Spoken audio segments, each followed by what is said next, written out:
kagalakan at tugtugin ng gitara at ang kaaya-ayang lira. Ipan ninyo ang trumpeta, kaya Panginooy dinggin, ang landas niya'y kahakil, habang buhay ay pumili, kagandang loob niya sa atin. Humihin ang Panginoon, umawit ng kagalakan, at tugtugin ang litrata at ang kaaya-ayang lira. Ipan ninyo ang trumpeta, ipan ang trumpeta.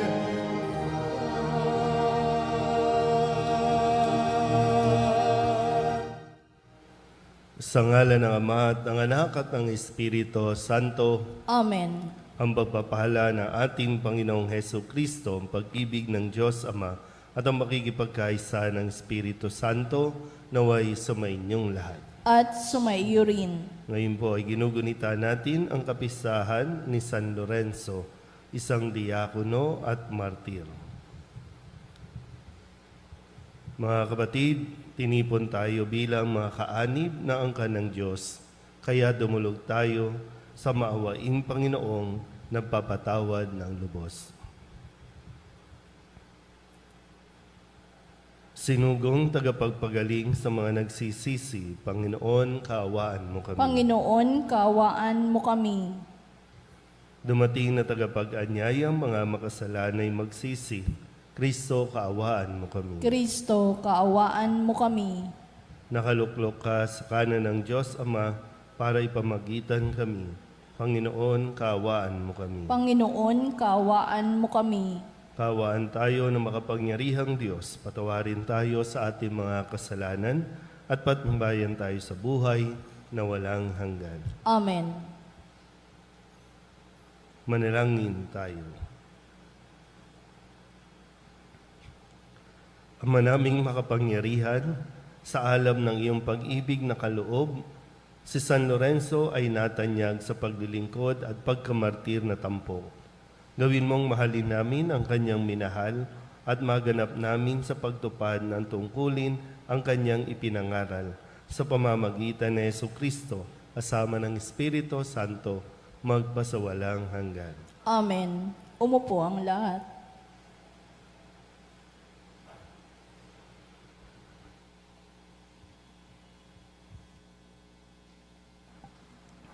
Pagbasa mula sa ikalawang sulat ni Apostol San Pablo sa mga taga-Korinto. Mga kapatid, ang naghahasik ng kakaunti ay mag-aani ng kakaunti. Ang naghahasik naman ng marami ay mag-aani ng marami. Ang bawat isa'y dapat magbigay ayon sa sariling pasya, maluwag sa loob at di napipilitan lamang. Sapagkat ang ibig ng Diyos ay kusang pagkakaloob. Magagawa ng Diyos na pasaganain kayo sa lahat ng bagay, higit pa sa inyong pangangailangan, upang may magamit kayo sa pagkakawang gawa. Gaya nga ng sinasabi ng kasulatan, siya'y namudmod sa mga dukha, walang hanggan ang kanyang kabutihan. Ang Diyos na nagbigay ng binhing ihahasik at tinapay na makakain, ang siya ring magbibigay sa inyo ng binhi at magpapalago nito upang mamunga ng sagana ang inyong kabutihang loob. Ang salita ng Diyos. Salamat sa Diyos. Ang tugon po sa bawat saknong ng salmo, ang taong tunay na matuwid ay mahabagit mabait. Ulitin po natin, ang taong tunay na matuwid ay mahabagit mabait. Mapalad ang tao na may takot sa Diyos, siyang sumusunod ng buong alindog. Ang kanyang lipi magiging dakila, pati ang angkan ay pinagpapala. Ang taong tunay na matuwid ay mahabagit, mabait. Ang mapagpautang nagiging mapalad. Kung sa hanap buhay, siya'y laging tapat. Hindi mabibigo ang taong matuwid. Di malilimutan kahit isang saglit. Ang taong tunay na matuwid ay mahabagit, mabait. Anumang balitay, hindi siya takot. Matatag ang puso't may tiwala sa Diyos. Wala siyang takot, hindi nangangamba.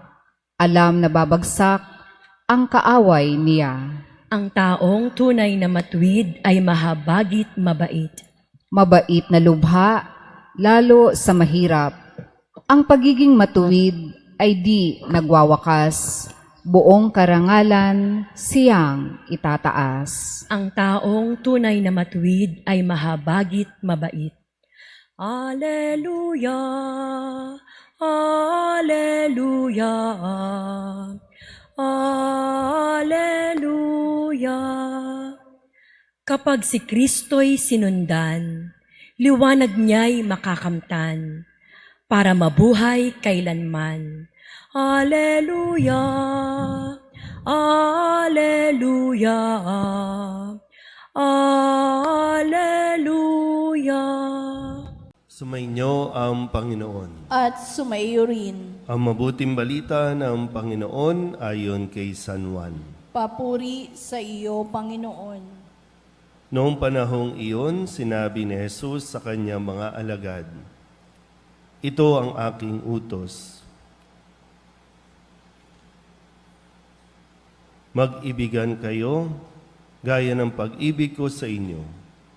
Walang pag-ibig na hihigit pa sa pag-ibig ng isang taong nag-aalay ng kanyang buhay para sa kanyang kaibigan. Kayo'y mga kaibigan ko kung tinutupad ninyo ang mga utos ko. Hindi ko na kayo inaaring alipin sapagkat hindi alam ng alipin ang ginagawa ng kanyang Panginoon. Sa halip, inaari ko kayong mga kaibigan, sapagkat sinabi ko sa inyo ang lahat ng narinig ko sa aking Ama. Hindi kayo ang pumili sa akin. Ako ang pumili at tumirang sa inyo upang kayo'y humayo at mamunga at manatili ang inyong bunga. Sa gayon, ang anumang hingin ninyo sa Ama sa aking pangalan ay ipagkakaloob sa inyo." Ang mabuting balita ng Panginoon. Pinupuri ka namin, Panginoong Hesukristo. Isang magandang umaga po sa inyong lahat. At ngayon po ay ginugunita natin ang kapisahan ni San Lorenzo o Saint Lawrence. Siya po ay isang diakono at naging martir dahil sa kanyang pagsunod at pagtupad ng kanyang tungkulin na iniatang sa kanya bilang isang diakono, isang tagapangasiwa ng templo, lalong-lalo na ng mga kagamitan ng templo. At siya po ay ipinapatay ng isang emperador dahil po sa kanyang ipinamalas na katapangan. Nang ang mga tao ay nagugutom at nangangailangan ng pagkain, kanya pong ipinagbili o ipinamahagi ang kayamanan ng simbahan upang magamit ng mga tao. At dahil dito, nung hinihingi na ng emperador ang kayamanan ng templo, ang kanya pong dinala ay ang mga mahihirap at kanyang sinabi na ito ang kayamanan ng simbahan. At dahil doon, nagngit-ngit sa galit ang emperador at siya po ay ipinaihaw ng buhay. At habang iniihaw, sinabihan niya yung nagtutorture sa kanya na ipaling yung kabilang side ng kanyang katawan para pantay na maluto. So, ganun katapang, no, ang isang taong nakakakilala sa ating Panginoong Hesukristo. Ganon katapang ang isang sumusunod sa Kanya. At kung sa araw na ito, sa pagdiriwang natin ng ating pong kapisahan kay San Lorenzo na kumilala din kay Kristo, sumunod din kay Kristo, nangangako ang Diyos na pararangalan ng Ama ang sinumang naglilingkod sa akin. May ibibigay sa atin. Hindi sa mundong ito, kundi pagkatapos ng buhay natin sa mundong ito. At yun yung dapat nating nilulook forward, no? Kung ano ang naghihintay sa atin, higit sa anumang iniaalok ng mundong ito. Kaya tiyakin din natin na sa atin pong tagumpay, sa ating kasikatan, sa atin pong posisyon, ay wag nating ikakahiya at wag nating ibabaliwala ang ating pong pananampalataya at paninindigan sa ating pong Panginoong Hesukristo. Amen.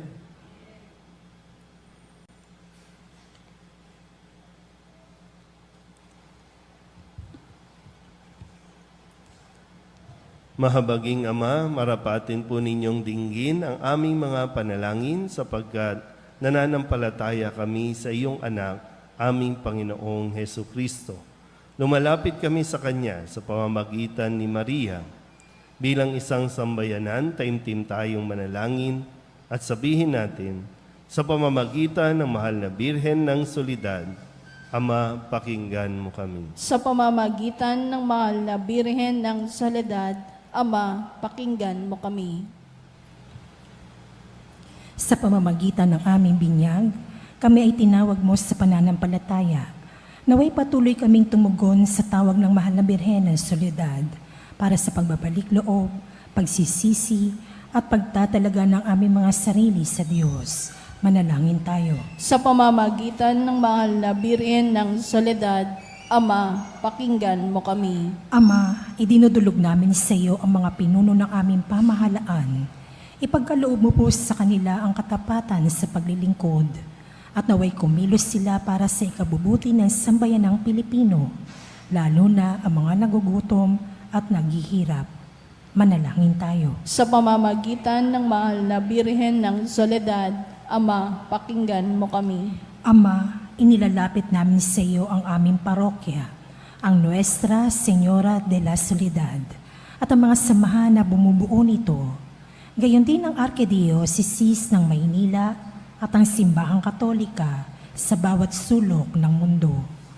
Gawin mo kaming masigasig na makibahagi sa mga gawain ng simbahan. Maging bukas palad sa pag-aalay ng sarili, sa gawa at panalangin. At mamunga nawa ang lahat ng ito ng kabanalan, hustisya at kapayapaan. Manalangin tayo. Sa pamamagitan ng mahal na Birhen ng Soledad, Ama, pakinggan mo kami. Si Jesus ay nananatili sa ating piling sa Santisimo Sakramento. Kaya kami po ay nananalangin para sa bukasyon sa pagpapari upang patuloy naming matanggap ang pagpapala ng Eucharistia na sentro ng Kristiyanong pamumuhay. Manalangin tayo. Sa pamamagitan ng mahal na Birhen ng Soledad, Ama, pakinggan mo kami. Ipinakita ni Jesus ang kanyang pagmamalasakit sa mga may sakit. Kaya natatangi naming hiling na lingapin mo at palakasin ang mga kapatid naming may karamdaman at nanghihina. Manalangin tayo. Sa pamamagitan ng mahal na Birhen ng Soledad, Ama, pakinggan mo kami. Idinadalangin namin ang lahat ng mga kapatid naming yumao na patawarin ang kanilang kasalanan at gantimpalaan sila ng tahanan sa langit. Manalangin tayo. Sa pamamagitan ng mahal na Birhen ng Soledad, Ama, pakinggan mo kami. Bilang ina, ipinakita ni Maria ang mga mabubuting katangian, lalo na ang katapatan, pagpapakumbaba, pagsunod at kalinisan, upang hindi maging hadlang sa misyon ng kanyang anak. Kaya itinataas namin sa iyo ang mga kababaihan at mga ina ng tahanan na pagkalooban mo sila ng puso tulad ng kay Maria, at maging inspirasyon nawa sila ng aming pamayanan at ang bawat mag-anak. Manalangin tayo. Sa pamamagitan ng mahal na Birhen ng Soledad, Ama, pakinggan mo kami. Upang mamayani ang kapayapaan sa Ukraine at sa buong mundo, at ipagadya nawa ang sangkatauhan sa karahasan, kasakiman at pang-aabuso ng kapangyarihan na nagdudulot ng paghihirap at kamatayan sa marami. Manalangin tayo. Sa pamamagitan ng mahal na Birhen ng Soledad, Ama, pakinggan mo kami. Upang ang lahat ng mga nagdurusa dahil sa kalupitan ng digmaan, lalo na sa Ukraine, ay daglian ng makaranas ng kapayapaan at mabuhay ng may kapanatagan at kalayaan. Manalangin tayo. Sa pamamagitan ng mahal na Birhen ng Soledad, Ama, pakinggan mo kami. Ang lahat ng ito hiniling namin sa ngalan ni Kristong aming Panginoon. Amen. Umupo ang lahat.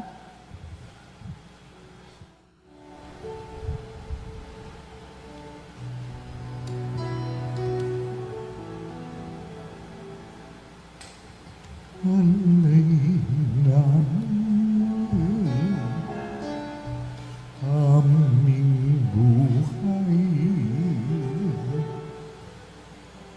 Bawat galak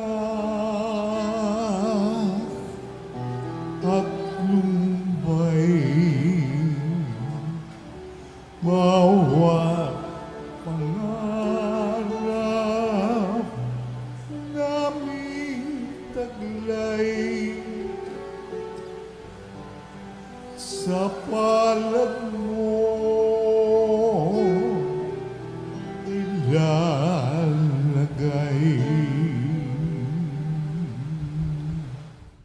Manalangin kayo mga kapatid upang paghahain natin ay kalugdaan ng Diyos sa mga makapangyarihan. Tanggapin nawa ng Panginoon itong paghahain sa iyong mga kamay, sa kapurihan niya at karangalan sa ating kapakinabangan at sa buong sambayanan niyang banal. Ama naming lumikha, sa kapistahan ngayon ni San Lorenzo, tanggapin mo ang aming mga alay at ipagkaloob mong pakinabangan namin ang tulong mo para kami maligtas. Sa pamamagitan ni Jesucristo, kasama ng Espiritu Santo, magpasawalang hanggan. Amen. Sumainyo ang Panginoon. At sumaiyo rin. Itaas sa Diyos ang inyong puso at diwa. Itinaas na namin sa Panginoon. Pasalamatan natin ang Panginoong ating Diyos. Marapat na siya ay pasalamatan. Ama naming makapangyarihan, tunay nga marapat na ikaw ay aming pasalamatan. Ngayong aming kagalakan na si San Lorenzo ay parangalan. Siya'y kapanalig naming may paninindigan na ikaw ay ipahayag kahit siya'y mamatay. Sapagkat minarapat mong kanyang matularan ang iyong anak na naghain ng sariling buhay. Tulad ng naganap sa iyong anak, ang dugo ng mga martir ay dumanak, hindi dahil sa katatagang likas, kundi dahil sa iyong bigay na lakas. Kaya kaysa ng mga anghel na nagsisiawit ng papuri sa iyo, na walang humpay sa kalangitan, kami nagbubunyi sa iyong kadakilaan.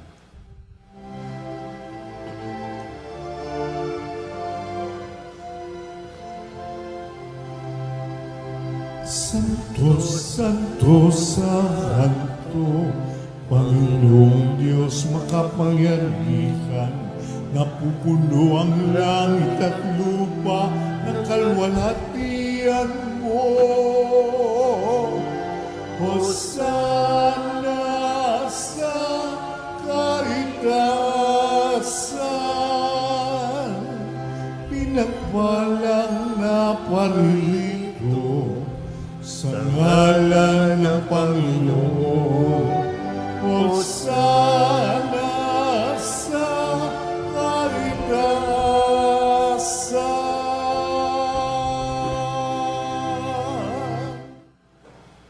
Ama naming banal, ikaw ang bukal ng tanang kabanalan. Kaya sa pamamagitan ng iyong Espiritu, gawin mong banal ang kaloob na ito upang para sa aming maging katawan at dugo ng aming Panginoong Hesu Kristo. Bago niya pinagtiis ang kusang loob na maging handog, hinawakan niya ang tinapay, inasalamatan kaniya, pinaghati-hati niya iyon, iniabot sa kanyang mga alagad at sinabi, Tanggapin ninyong lahat ito at kanin, ito ang aking katawan na ihahandog para sa inyo.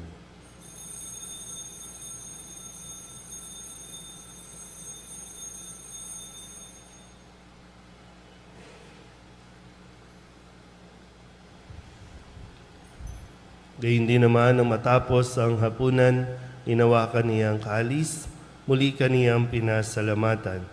Iniabot niya ang kalis sa kanyang mga alagad at sinabi, tanggapin ninyong lahat ito at inumin. Ito ang kalis ng aking dugo, ng bago at walang hanggang tipan.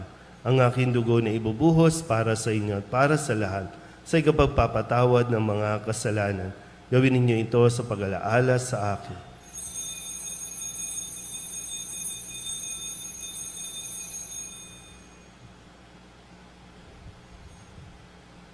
Ipagbunyi natin ang misteryo ng pananampalataya. Si Kristo'y namatay, si Kristo'y nabuhay, si Kristo'y babalik sa wakas ng panahon.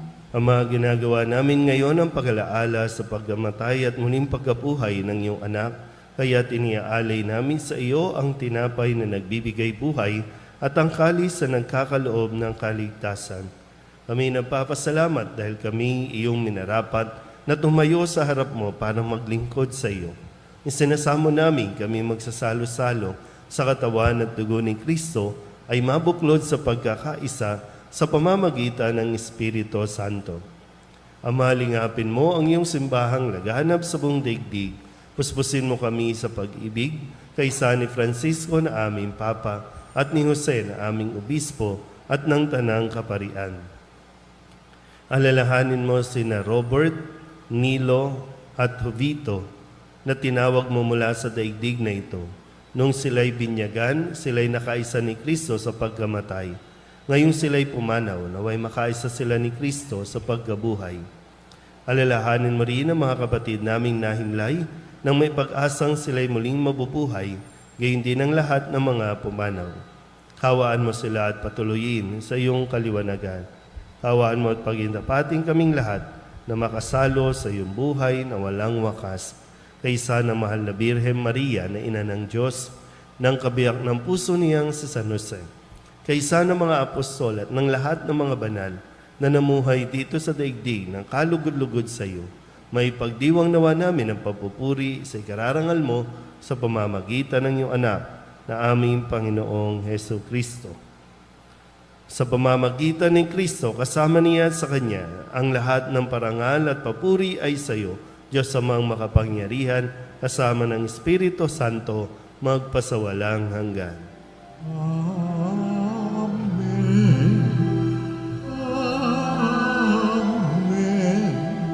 Amen.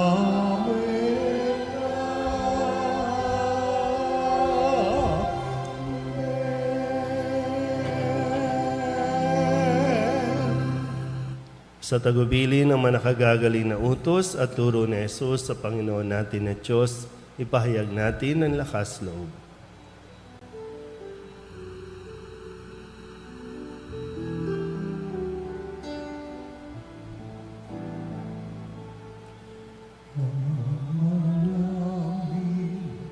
Sumasalang ka, sambahin ang ngalan mo, mapasa amin ang kaharian mo, sundin ang loob mo,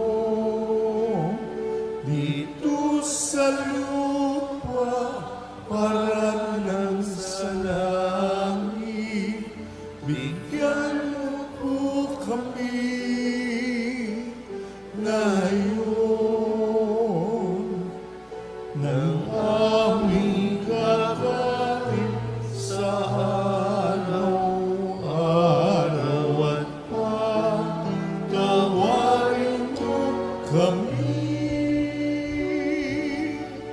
sa aming mga sala, para na pagpapatawad namin sa nagkakasala.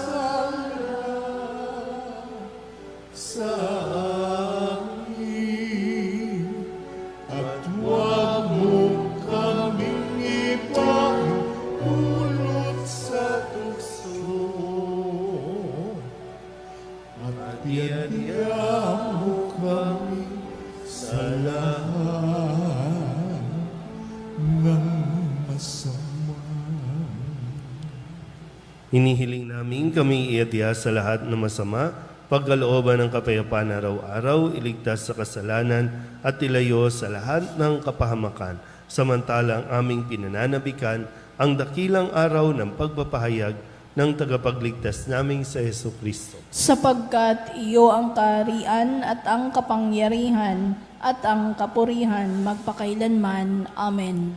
Panginoong Hesus Kristo, sinabi mo sa iyong mga apostol, kapayapaan ang iniiwan ko sa inyo, ang aking kapayapaan ang binibigay ko sa inyo. Tunghayan mo ang aming pananampalataya at huwag ang aming mga pagkakasala. Pagkalooban mo kami ng kapayapaan at pagkakaisa ayon sa iyong kalooban, kasama ng Espiritu Santo, magpasawalang hanggan. Amen. Ang kapayapaan ng Panginoon ay laging sumainyo. At sumaiyo rin. Mabigayan po tayo ng kapayapaan sa isa't isa.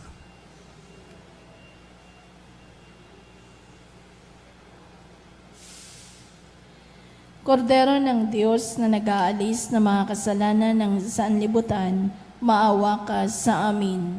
Kordero ng Diyos na nag-aalis ng mga kasalanan ng sanlibutan, maawa ka sa amin.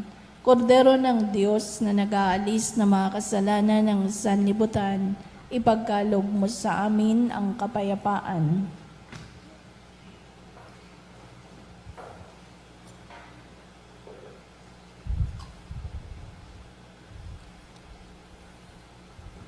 Ito ang kordero ng Diyos. Ito ang nag-aalis ng kasalanan ng sanlibutan. Mapalad ang mga inaanyayahan sa kanyang piging. Panginoon, hindi ako karapat-dapat na magpatuloy sa iyo, ngunit sa isang salita mo lamang ay gagaling na ako.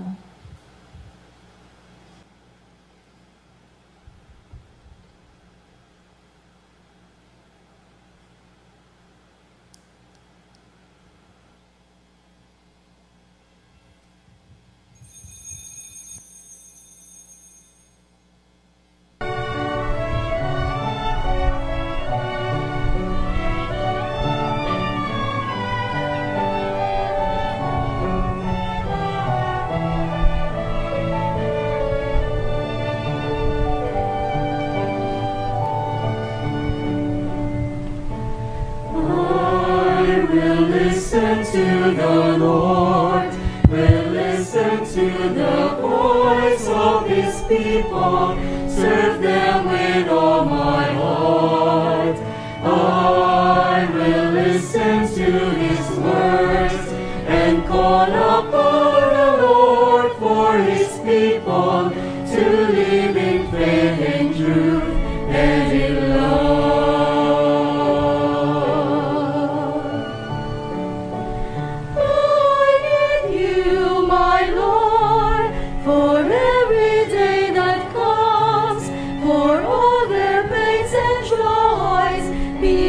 To understand, they may seek you, my Lord, and reach into your hands.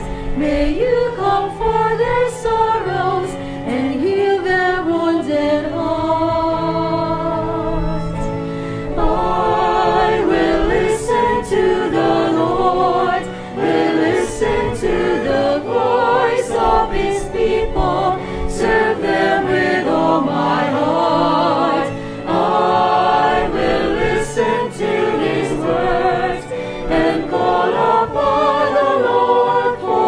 People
naming mga nakinabang sa kapistahan ni San Lorenzo na makapagdulot nawa kami ng paglilingkod na inaasahan mo at makadama ng karagdagang kagalingang buhat sa iyo.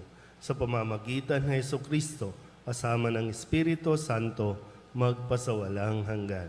Amen. Sumainyo ang Panginoon. At sumaiyo rin. At pagpalain kayo ng makapangyarihang Diyos, Ama at Anak, at Espiritu Santo. Amen. Tapos sa banal na misa, humayo tayo sa kapayapaan ni Kristo. Salamat sa Diyos.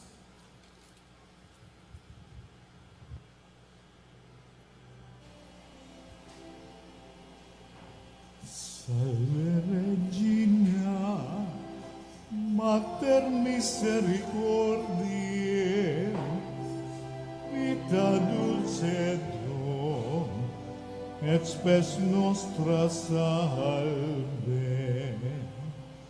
A te clamamus, exulis pilieve,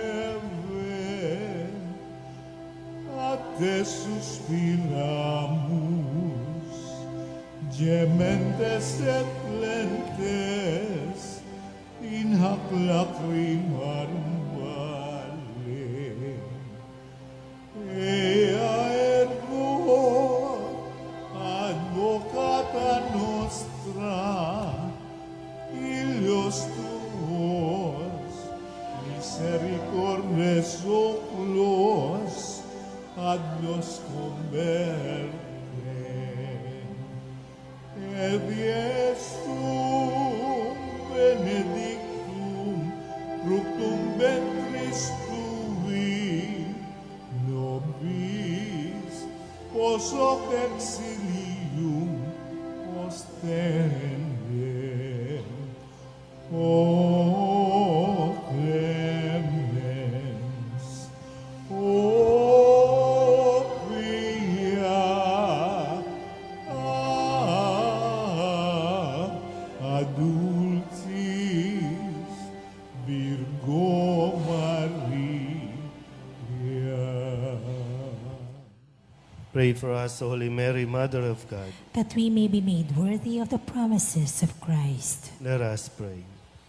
Almighty and everlasting God, by the cooperation of the Holy Spirit, you prepared the body and soul of Mary, glorious Virgin and Mother, to become the worthy habitation of your Son. Grant that by your gracious intercession, in whose commemoration we rejoice, we may be delivered from the present evils and from everlasting death. Through the same Christ, our Lord, Amen. may the divine assistance remain with us always. Amen. Good morning po. Good morning, Father.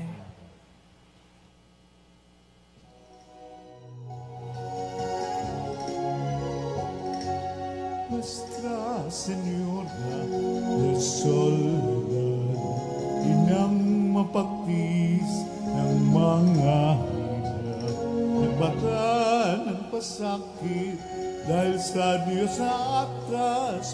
O dakila ka, Nuestra Señora de Soledad, mula sa sinapupunan hanggang sa kamatayan. Si Jesus ay sinubaybayan bilang sangin ng tunay. Kami sana'y huwag papabayaan. O ina ng aming buhay, kami rin ay arin mo, mga anak mong minamahal. Nuestra Señora de Soledad, nang mapagtiis ng mga hirap, nagbata ng pasakit dahil sa Diyos sa atas. O dakila ka, Nuestra Señora de Soledad, o dakila ka,